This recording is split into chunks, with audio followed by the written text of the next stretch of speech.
Whistle blower Pakistan के साथ मैं हूं अख्तर शाहीन प्रेम। आज मैं आपको अपना एक स्कूप बताने जा रहा हूं। एक स्टोरी हमने डिग आउट की है जो कि है Karachi water and sewerage corporation से मुतालिक। वैसे तो बहुत सारे सरकारी महकमों में आपने सुना ही होगा करप्शन करप्शन करप्शन, जो कि ज़बान ज़द-ए-आम होता है और बहुत औक़ात ये देखने में भी आता है कि लोग करप्शन के इल्ज़ाम में पकड़े जाते हैं, गिरफ्तारियाँ होती हैं, केसेस होते हैं। और नैब जब तक फ़ाल था या काम कर रहा था उस तरह से बहुत तेज़ी से, तो उस दौरान भी बड़े बड़े, जिसे कहना चाहिए मगरमच्छ, जो पकड़े गए।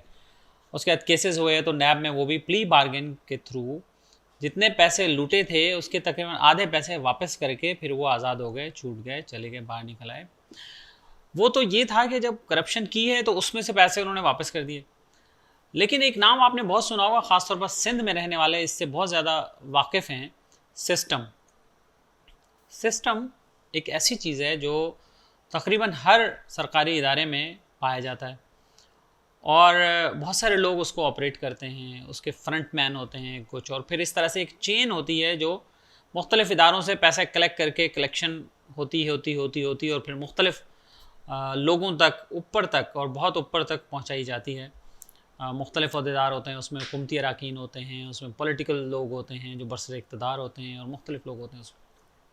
लेकिन एक अनोखा वाक़या हुआ है, वो ये हुआ है कि Karachi water and sewerage corporation में हिस्ट्री में पहली बार किसी भी गवर्नमेंट सेटअप या गवर्नमेंट डिपार्टमेंट की हिस्ट्री में, as far as I know this, कि पहली बार जो सिस्टम है वो सिस्टम खुद जो है वो पकड़ा गया है।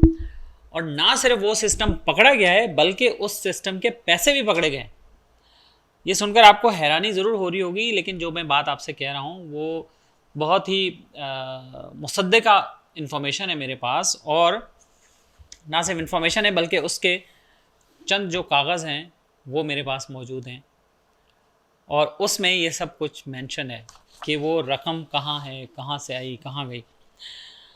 इसमें मज़े की बात यह है कि ये सिलसिला तो अरसा दराज से ही चल रहा होगा यकीनन, लेकिन जब से इदारों के नॉलेज में आया, या शायद पहले से भी नॉलेज में होगा, बहरहाल जब प्रायोरिटी बनी और इदारों ने जब इसे अपनी प्रायोरिटी बनाया कि सिस्टम को ख़त्म करना है या उसकी कमर तोड़नी है, तो उन्होंने इन्वेस्टिगेशन स्टार्ट की।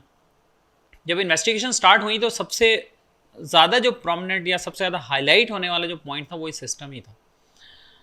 तो वाटर एंड सीवरेज कॉरपोरेशन में भी ये सिस्टम बहुत मजबूत रहा। तो सिस्टम पर जब हाथ पड़ा, लोग उठाए गए, इन्वेस्टिगेशन हुई, फिर लोग बाहर आए, हाजी नमाजी परहेजगार बनकर बाहर आए, और बाहर आके बहुत सारे लोग वापस अपनी सीट पर विराजमान हो चुके हैं और उन्होंने वापस अपने रूटीन के काम करना शुरू कर दिए। लेकिन जो एक तब्दीली आई या जो फ़र्क पड़ा वो ये पड़ा कि जो सिस्टम के लगे बंधे जो पैसे होते थे, जो परसेंटेज होता था, वो जाना बंद हो गया। शायद आपके लिए भी ये नई मालूमात हो, या वाटर कॉरपोरेशन के जो मुलाजमीन हैं उनके लिए भी ये नई मालूमात हो कि 20% कमीशन सिस्टम के नाम पे जा रहा था। यानी अगर कोई फ़ाइल 1 लाख रुपए की है तो उसमें से 20,000 रुपये निकाल लिए जाते थे फॉर सिस्टम। इस तरह से कलेक्शन होके और वो फिर सिस्टम का एक बड़ा अमाउंट बन के और फिर बड़े लोगों के पास वो चला जाता था। अच्छा, अब आप कहेंगे कि जी मुझे कैसे पता कि जी 20% है? तो ये मैं नहीं कह रहा, ये इन्वेस्टिगेशंस कह रही हैं। और इसको जो बेनकाब किया है, मतलब जो ये काम किया है वो किया है, और बेहतरीन काम किया है। आप समझे कि शेर के मुंह से, जैसे कहते हैं ना नवाला निकालना, ये वो वाला काम किया है कि शेर के मुंह से वो पैसे निकाल के ले आया है। और वो अफसर जो है उसकी जो शोहरत है वो ईमानदारी के हवाले से ज़्यादा मशहूर है। कुछ लोग हो सकता है उन पे उनके क्रिटिक भी हों, उन पे क्रिटिक्स करते हों, या उनकी पहले प्रीवियस पोस्टिंग के हवाले से भी कुछ लोगों के कुछ एतराज़ात हैं या कुछ इस तरह से चीज़ें हों। लेकिन जो बज़ाहिर अब नज़र आ रहे हैं, और जो उस अफसर ने काम किए हैं वाटर कॉरपोरेशन में आने के बाद, ओहदे पर आने के बाद, एक दफ़ा पहले भी डीएमडी फाइनेंस के ओहदे पर वो थोड़े अरसे के लिए आए थे, तो उस दौरान उन्होंने बहुत सारा काम किया था और बहुत सारे लोगों की दुआएं ली थी। पैसे तो लोगों के अपने ही थे, ज़ाहिर है वो तो उन्हें मिलने ही थे, लेकिन जो पहले वाले लोग थे वो उनके अपने पैसे भी नहीं दे रहे थे। तो आप ये समझें कि उस अफसर के आने के बाद, आप यकीनन नाम समझ गए होंगे और मैं आपको नाम बता भी देता हूँ, सैयद इफ्तिखार शाह, जो कि अब डीएमडी फाइनेंस हैं, इस वक्त भी दूसरी बार लगे हैं। इससे पहले भी जब वो लगे थे तो उन्होंने बड़ी दुआएं ली थी लोगों की, और बहुत सारे लोग ये कहते थे कि जी एहसान तो नहीं किया, हमारे पैसे थे, हाँ बिल्कुल आप ही के पैसे थे, लेकिन उन्होंने आपको वो पैसे दिए जो कि उससे पहले वालों ने नहीं दिए, वो आपके पैसे उठा के बैठे हुए थे। तो ये जो सिस्टम था, इस सिस्टम के पैसों में मुलाजमीन का फ़ंड, बेवाओं के पैसे, वहाँ से भी पैसे उठा के सिस्टम में डाले जाते थे। और एक और जो मेन स्ट्रीम जो पता चली, ये सिस्टम पकड़े जाने की वजह से इसका तरीकाकार भी एक्सपोज हो गया, और ये भी पता चला कि इसका तरीकाकार क्या था। एक तो फंड के पैसे चले आते थे, दूसरा जो एक बहुत बड़ा उसमें पोर्शन था वो ये था बोगस फाइल्स का। तो ये भी तस्दीक हो गई कि Karachi water and sewerage corporation में बड़े पैमाने पर बोगस फाइल्स बनाई जाती हैं, और वो फाइल्स फिर अप्रूव होती हैं, उन फाइल्स के फिर पैसे जारी होते हैं। जो पैसे जारी होते हैं, ज़राए ने ये क्लेम किया है, और जो लोग इसमें इन्वॉल्व हैं, इन्वेस्टिगेशन कर रहे हैं, उनको भी ये बात मालूम है कि उसमें से 20 to 30% जस्ट ग्राउंड पर जाकर कोई काम होता था, वो भी खुशकिस्मती से अगर हो जाए। बाकी के सारे पैसे नीचे से लेकर ऊपर तक अफसरान के कमीशन में, 20% सिस्टम में, जो तस्दीक 20% की हुई है। वैसे मेरी इतलात ये है कि 25% जो है वो सिस्टम में जा रहा था, लेकिन चूंकि अब ऑन रिकॉर्ड 20% आ गया तो हम चलें 20% ही मान लेते।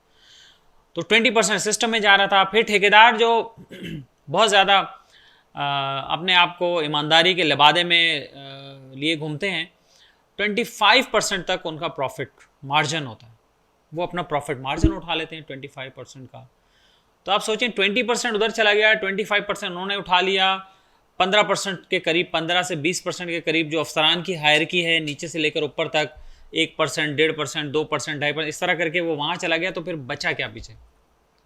अच्छा, अब इस बात की तस्दीक हम कैसे कर रहे हैं कि जी सिस्टम के पैसे थे और आए? वो इस तरह से कर रहे हैं कि इफ्तिखार शाह साहब ने, पता नहीं क्या वो क्या कहते हैं, गिदड़ सिंगी थी उनके पास, कि उन्होंने इस सिस्टम को पकड़ लिया।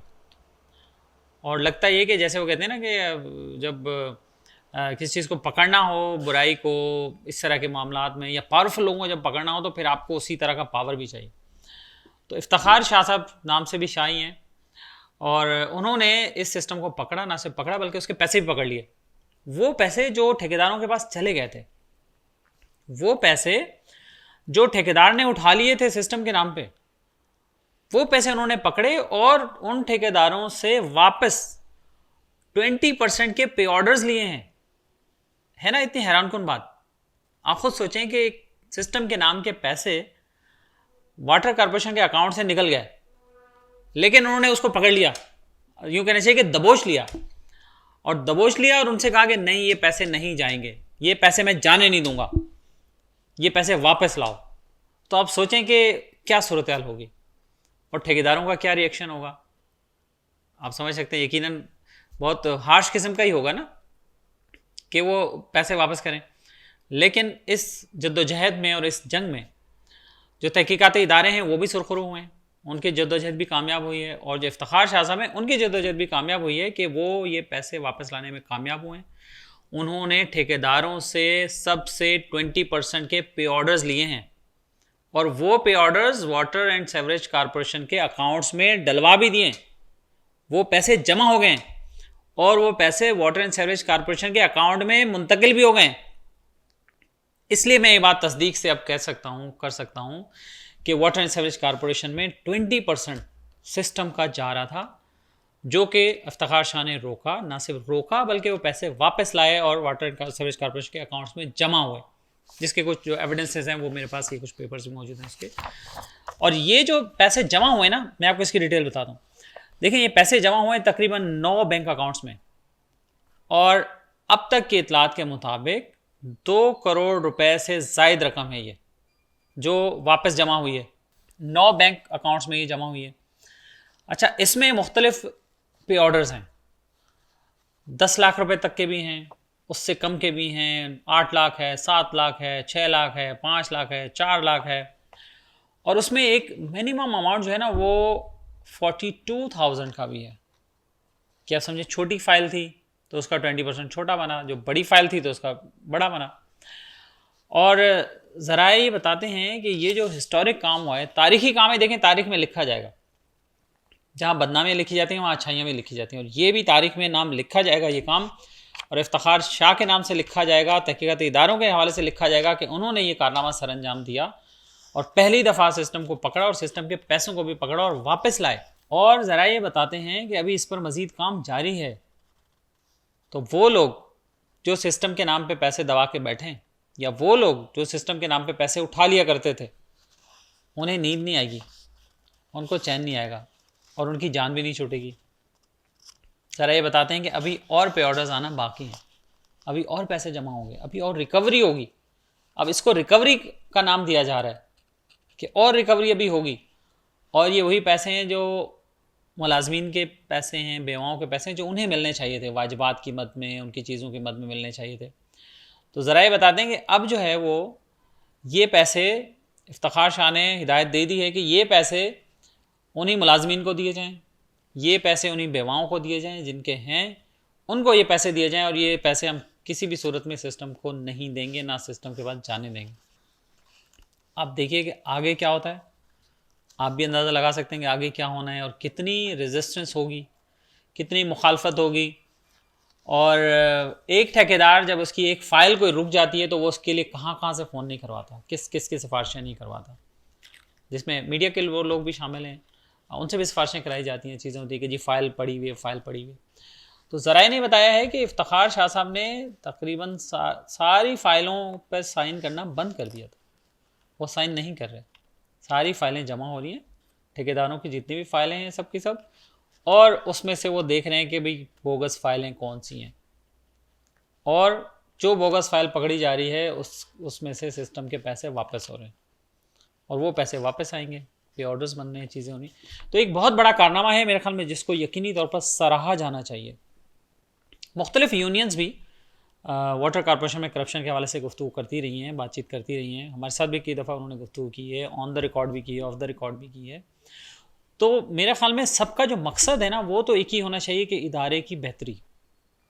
देखें, किसी की आवाज़ उठाने से भी ये मसला हाईलाइट हो या मसला हल हो, किसी की ज़ाती कोशिशों से हो, किसी की और की कोशिशों से हो, या मिलजुल कर हो, कंबाइन एफर्ट हो, तब भी इदारे की अगर बेहतरी हो रही है किसी काम में तो उससे सबको अप्रिशिएट करना चाहिए।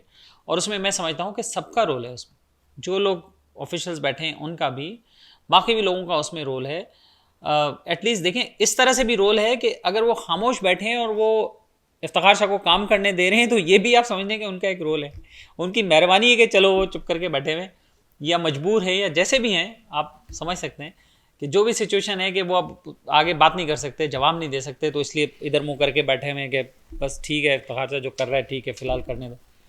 और एक और बात भी बता दूं आपको, इसका तो जो मेरे पास फीडबैक आएगा, जो रिएक्शन आएगा, अगले मैं एपिसोड में आपको बताऊंगा। लेकिन एक बात और भी है, बता दूं आपको कि इफ्तिखार शाह साहब रिटायरमेंट पर जाने वाले हैं, रिटायरमेंट उनकी करीब है। तो अब देखें कि वो इस तरह के काम तो कर रहे हैं, अभी तो वो सीट पर मौजूद हैं, लेकिन आफ्टर रिटायरमेंट उनके साथ क्या होगा, वल्लाह आलम क्या होगा। क्या उसी तरह होगा जैसे वाटर कॉरपोरेशन के आम मुलाजिम जब रिटायर होते हैं तो उसके बाद धक्के खाते रहते हैं अपने वाजिबात के लिए, अपनी चीज़ों के लिए। इफ्तिखार शाह साहब हायर ग्रेड के ऑफिसर हैं, तो हो सकता है उनके साथ ये मामला ना हो, लेकिन जो वो काम करके जा रहे हैं, उम्मीद तो नहीं है कि उनके साथ ये मामला ना हो, बल्कि लगता है कि आम मुलाजिम से भी बदतर मामला उनके साथ करने वाले हैं ये जो लॉबी के लोग हैं, या वो लोग हैं जिनके मुंह से नवाला छीन कर इफ्तिखार शाह मुलाजमीन के पैसे दे रहे हैं। मेरे ख्याल में ऐसे अफसर को अप्रिसिएशन की भी ज़रूरत है, और मुलाजमीन के साथ की भी ज़रूरत है कि वो उनको सपोर्ट भी करें, उनका साथ भी दें। और ना सिर्फ इफ्तिखार शाह, बल्कि इफ्तिखार शाह जैसे सब अफसरों को, मुलाजमीन को अप्रिशिएट करना चाहिए, उनको सपोर्ट करना चाहिए जो इदारे की बेहतरी के लिए काम कर रहे हो, किसी भी लेवल पे काम कर रहे हो, चाहे वो एक कुल्ली हो या उससे ऊपर जो कोई भी ऑफिसर हो, उसको ज़रूर अप्रिशिएट करना चाहिए। विसल ब्लोअर पाकिस्तान का ये एम भी है कि जहाँ हम विसल ब्लो करते हैं किसी गलत काम को देखकर, वहाँ हम अच्छे काम को देखकर भी विसल ब्लो करते हैं। तो आप भी जहाँ अच्छाई को देखें वहाँ भी सीटी बजाएं, जहाँ बुराई को देखें वहाँ भी सीटी बजाएं। आप नहीं बजा सकते तो हमें बताएं, हम सीटी बजाएंगे, लेकिन विसल ब्लोअर पाकिस्तान का काम हमें करते रहना है, इसलिए कि पाकिस्तान बेहतर हो, पाकिस्तान तरक्की करे और हमारी पूरी कौम की जो हालत है वो बेहतर